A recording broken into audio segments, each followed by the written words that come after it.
তারা কথা বলে না, তবু তাদের চোখে স্পষ্ট এক ক্লান্তির ভাষা। দুই মহিষ এগিয়ে চলে বোঝা টানা গাড়ি নিয়ে, পিঠের রোদে পোড়া দাগ, গায়ে ঘামের রেখা। তীব্র রোদে তাদের শ্বাস ভারী হয়, প্রতিটি পা যেন মাটি ছিঁড়ে টেনে তোলে ভবিষ্যতের নতুন সম্ভাবনা। এই পশুগুলো কোনো উৎসবের অর্থই বোঝে না, তারা জানে না নবান্ন কাকে বলে। তবুও প্রতিটি মৌসুমে, প্রতিটি কাটার পরে তারা উঠে দাঁড়ায়, পিঠে বহন করে এক কৃষক পরিবারের আনন্দের ঝাঁপি। তাদের হাঁসফাঁস নিঃশ্বাস, কাদামাখা পা, ঘামে ভেজা চামড়ার নিচে লুকিয়ে থাকে এমন এক বলিদান যেটা আমরা অনেক সময় ভুলে যাই। আমরা দেখি ধান, আমরা দেখি চাল, আমরা দেখি উৎসব, কিন্তু এর পিছনে যে নীরব কষ্ট বয়ে চলে সে তো এই মহিষের গায়ের প্রতিটা দাগই বলে দেয়। কোনো প্রতিদান চায় না তারা, শুধু এগিয়ে চলে রোদ, বৃষ্টি, কাদা, খড় সব সহ্য করে।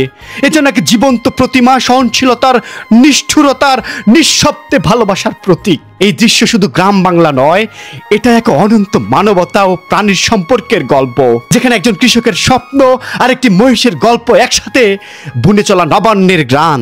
দুর্গম পথ, পেছনে সদ্য কাটা ধানের গন্ধ, সামনে নদীর প্রবাহমান স্রোত। ঠিক এমনই এক চিত্র ধরা পড়ে কৃষাণ টিভির ক্যামেরায়। নবান্নের ধান ঘরে তোলার সময় নদী পার হয়ে আসছে মাল বোঝাই মহিষের গাড়ি। কৃষকের জীবনের নানা চ্যালেঞ্জ থাকা সত্ত্বেও প্রাচীন এই পদ্ধতিতে এখনো বহন করে চলছে পাবনা জেলার ফরিদপুর উপজেলার খাগড়বাড়িয়া গ্রামের কৃষকেরা। ভিডিওতে দেখা যাচ্ছে দুটি মহিষ টেনে আনছে খাল পারাপারের সেই ঐতিহ্যবাহী গাড়ি, যার উপরে স্তরে স্তরে সাজানো নবান্নের ধান। ঐতিহ্যবাহী গাড়ি, যার উপরে নবান্নের ধান, পিছনে আরো একটি গাড়ি। একজন কৃষক নিয়ন্ত্রণ করছে পশুদের, অপর একজন ধানের উপরে বসে জলপথ পাড়ি দিতে চাচ্ছে। এই দৃশ্য কেবল শ্রমজীবী নয়, বরং আমাদের গ্রামীণ ঐতিহ্য, সংগ্রাম ও ধান কাটার উৎসব মুখর সময়ের প্রতীকও মাত্র। ধানের সুবাসে ভরা হাওয়া, জমিনে কেবলই শেষ হয়েছে কাটা ধান, আর সেই ধান এখন ঘরে তোলার পালা। কিন্তু পথ সহজ নয়, সামনে নদী, খাল, বিল, তবুও পিছনে হটেন না কৃষক, কারণ এই ধান তার বাঁচার গল্প, তার নবান্নের স্বপ্ন। ভিডিওতে দেখতে পাচ্ছেন পানিতে হেঁটে চলেছে দুটি মহিষ, তাদের পিঠে বাঁধা কাঠের গাড়িতে বোঝাই করা সদ্য কাটা ধান। গাড়ির উপরে দাঁড়িয়ে এক কৃষক, পরনে ভেজা লুঙ্গি আর ক্লান্ত শরীরে, চোখে এক রাশ শান্তি, কারণ সে জানে এই ধান পৌঁছাবে ঘরে। মেঘলা দুপুরে ফুটবে চালের গন্ধ, হবে উৎসব, হবে রান্না, হবে নবান্ন। পেছনে আরো একটি গাড়ি, আর একজন যোদ্ধা কৃষক।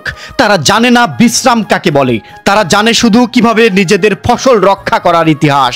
এ পথ কাদামাটির, এ পথ ভালোবাসার।